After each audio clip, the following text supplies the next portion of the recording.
Venustiano Carranza nace en 1859 y muere en 1920. ¿Quién fue Venustiano Carranza?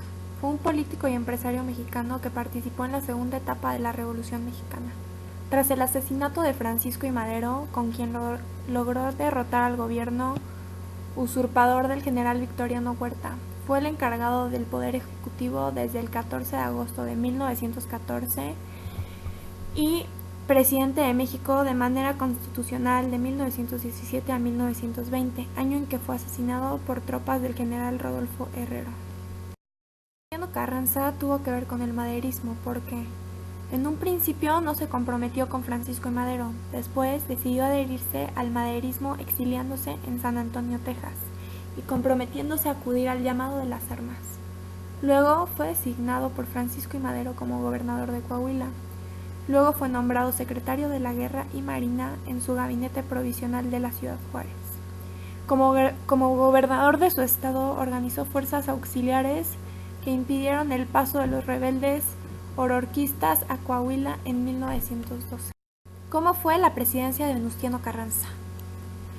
La fase gubernativa carrancista se divide en dos periodos. El primero es el preconstitucional y el segundo el constitucional, siendo la Constitución de 1917 el parteaguas de este gobierno. El primer periodo, o sea el preconstitucional, se caracterizó porque permanecían en armas los villistas y los zapatistas. ¿Cómo fue durante su gobierno? Este se dio la tarea de pacificar el país, reorganizar la administración y los poderes y hacer valer la Constitución que había sido promulgada. El Plan de Guadalupe. ¿Qué es el Plan de Guadalupe? Bueno, este fue firmado en la Hacienda de Guadalupe en Ramos Arizpe, en el estado mexicano de Coahuila, el 26 de marzo de 1913 por Venustiano Carranza, quien repudiaba al gobierno golpista de Victoriano Huerta acusándole de traición contra Francisco Indalecio Madero.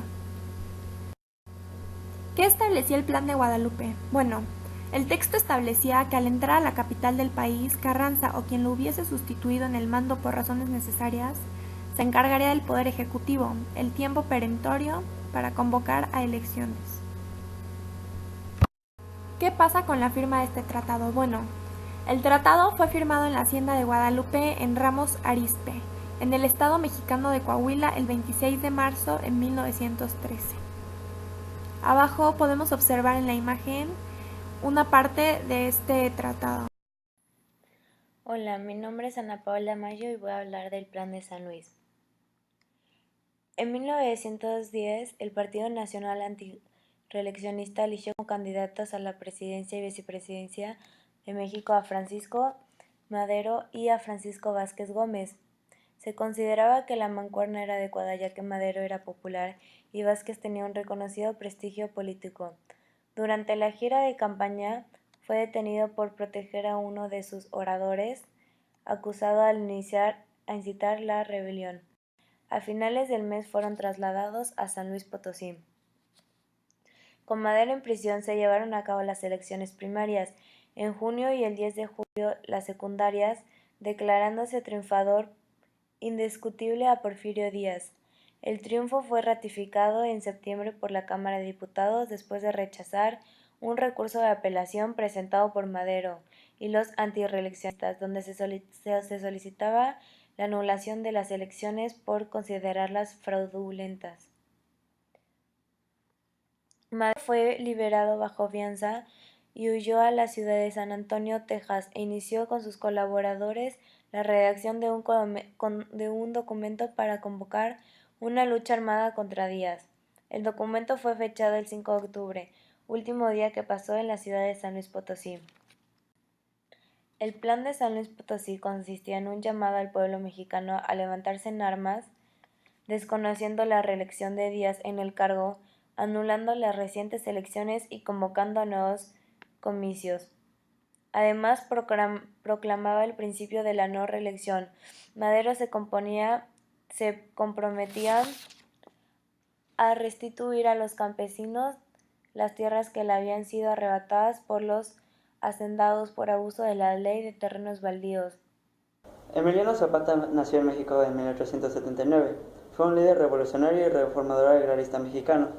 En septiembre de 1909 fue electo presidente de la Junta de Defensa de las Tierras de Nequeculco. Él fue el creador de las primeras comisiones agrarias, estableció el crédito agrícola, además que inauguró la Caja Rural de Préstamos en Morelos. Luego, en octubre de 1915, el gobierno de la Convención promulgó la Ley Agraria. El Plan de Ayala fue promulgado en Ayala, Morelos, el 25 de noviembre del 2011. Consiste en el manifiesto de la rebelión zapatista, tras su ruptura con el iniciador de la revolución, Francisco I. Madero. Expone los objetivos de la rebelión agraria de los zapatistas: restitución de las tierras usurpadas a los pueblos durante el Porfiriato y reparto agrario de parte de las tierras de los grandes hacendados.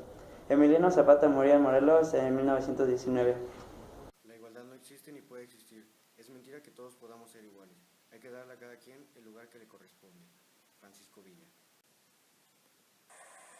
Su verdadero nombre era Doroteo Arango.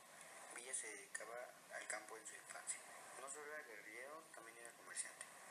Por su lealtad y méritos en campaña, ascendió a general brigadier honorario.